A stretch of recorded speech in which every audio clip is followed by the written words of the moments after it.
Hazreti Ömer'in döneminde deprem oluyor. Deprem günlerce sürüyor, bitmiyor. Hatalıoğlu Ömer'e geliyorlar. Ömer, deprem oluyor. Ömer, ne yapalım? Hazreti Ömer diyor, gidin tövbe edin. Gidip tövbe ediyorlar. Ömer, tövbe ettik. Gidin namazlarınızı kılın. Helalleşin birbirinize.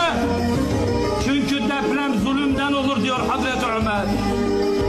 Ve gidip helallaşıyorlar. Deprem halen durmuyor. Hatalıoğlu Ömer eline bir kamçı alıyor.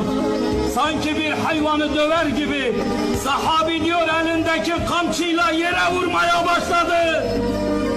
Sakin ol dedi, sakin ol. Senin üstünde tövbe edenler var. Senin üstünde Allah'a iman edenler var. Hatalıoğlu Ömer aramızda yok ki yeri kamçılasın. Ama içimizde tövbe edecek olanlar var.